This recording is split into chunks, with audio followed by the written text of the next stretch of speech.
Hello kids, hope you all are doing well. In the last two videos we have completed two topics till now. Okay, today we are going to start with states of matter, right? You know about states of matter. In the previous standards you have learnt about solids, liquids, gas, right? In addition to this three states of matter, we will learn a little bit about the fourth state of matter, that is plasma, and fifth state of matter, that is BeC. Fine. Let us proceed with solids.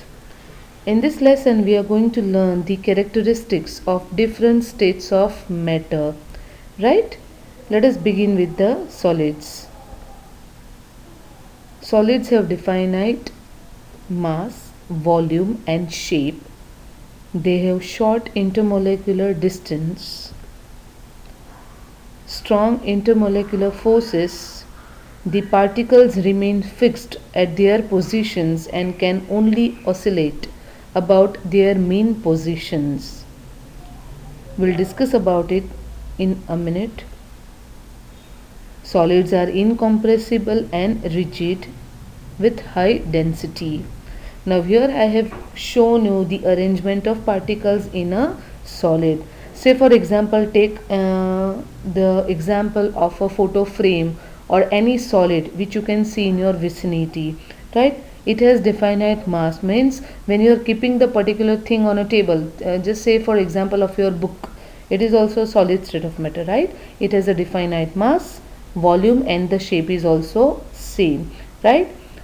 Short intermolecular distance and intermolecular force, you can see the arrangement of the particles which I have given you in the figure on the screen, right? The constituent particles remain fixed because the particles are arranged so closely with each other, they cannot move. Say for example, if we visit Mumbai and if you have to travel in some of the places by using the Mumbai local train, right? If you have not gone or if you have not visited Mumbai by local train or so on, you must have seen the situation of Mumbai local train in movies also, right? Where the huge crowd of people are coming and going and using and all, right? So the same thing is happening in solid also. The particles are so compact, they are so close to each other that they cannot move in their position. They can only oscillate, means they can only vibrate in their own position, right? So they are incompressible. Now what is the meaning of compressibility?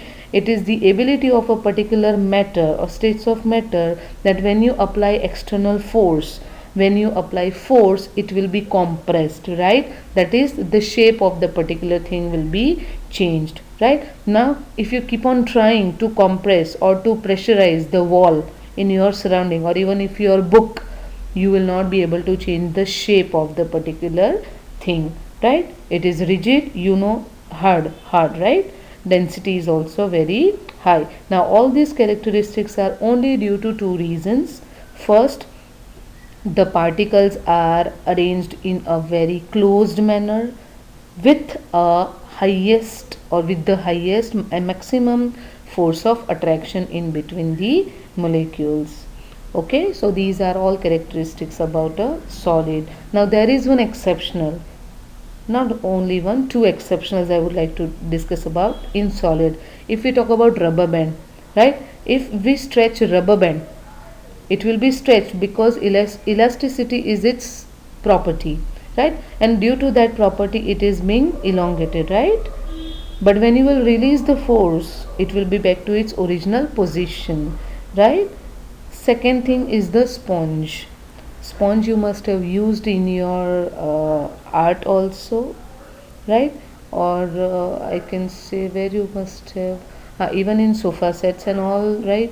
Sponge is being used. It is also a solid form of matter, but still it can be compressed. Now why it is the exceptional case? Because the arrangement, how the sponge is made, the particles are having a little bit of gap.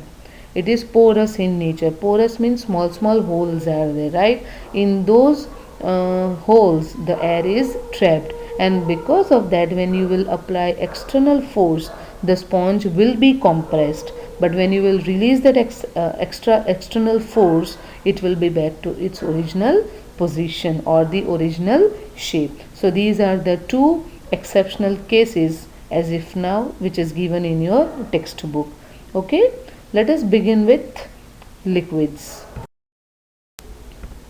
We know that they have definite volume but indefinite shape. That is, whenever you take, say for example, water only, right? Wherever you will fill the water, it will take the shape of that particular container, right?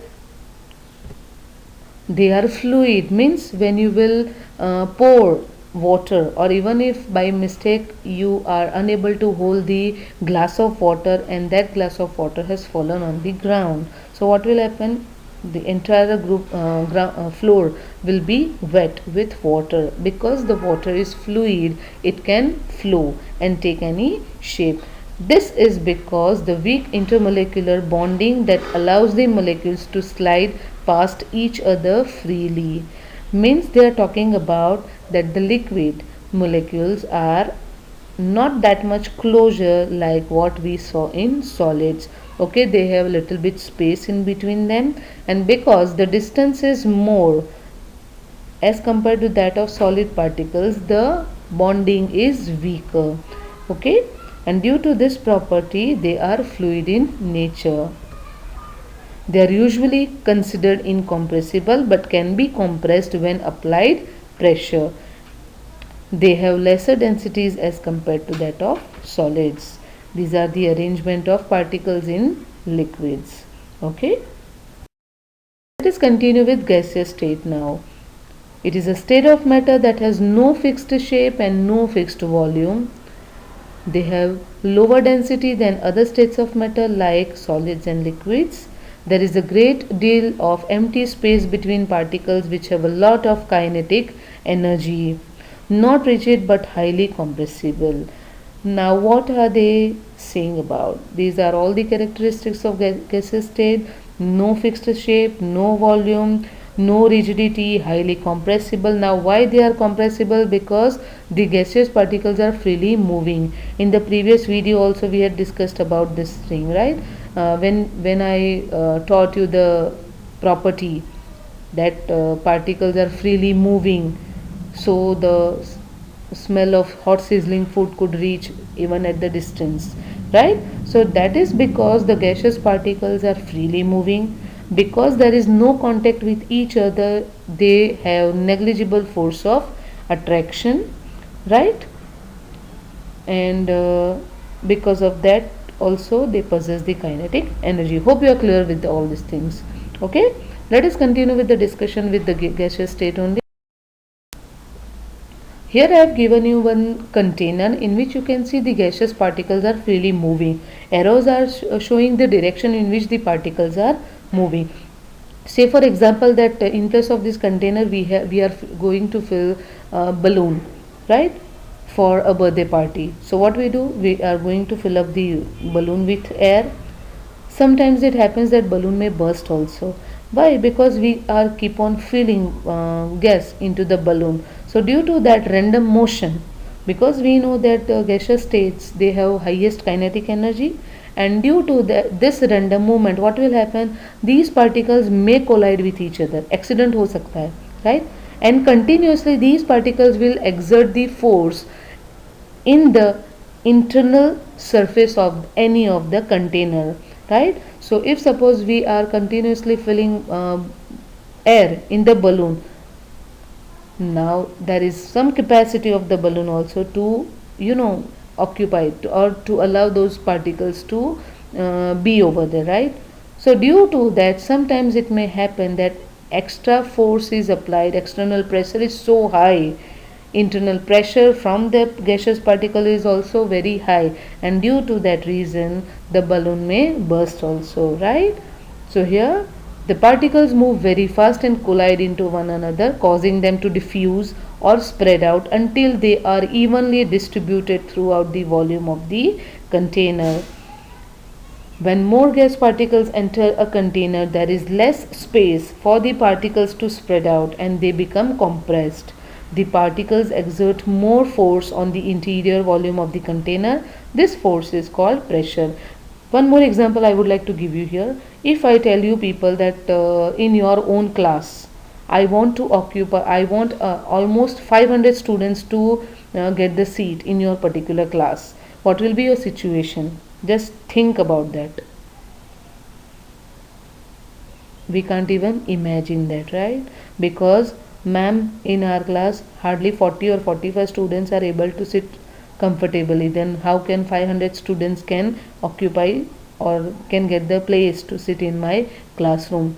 Very true. The same thing is happening in the case of gaseous particles also. Hope you are clear with the gaseous particles and its property also. Okay. Let us continue with plasma. Before that, just have a look at this. Neon lights, sun, stars, lightning and the flame. Now all these things are showing some kind of glittery appearance. That is nothing but it is plasma. So what is plasma? This state consists of super energetic and super excited particles which are in the form of ionized gases. The few examples I have given you here. Now how come this is possible? So when electricity is passed, the gas gets ionized and glowing plasma is formed. The color of this glowing plasma depends upon the nature of the gas. Okay, so plasma is nothing but it is super energetic and super excited gaseous particles only when we will supply electricity. So these gas will be ionized and glow into plasma.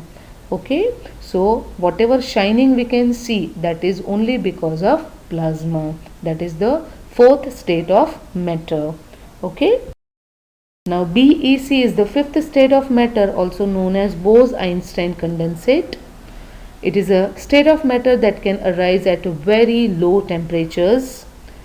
These two scientists, that is Satyendranath Bose and Albert Einstein, worked with this together for the fifth state of matter. It is found when a gas with very low density, almost 1/100th or 1/1000th of the density of normal air.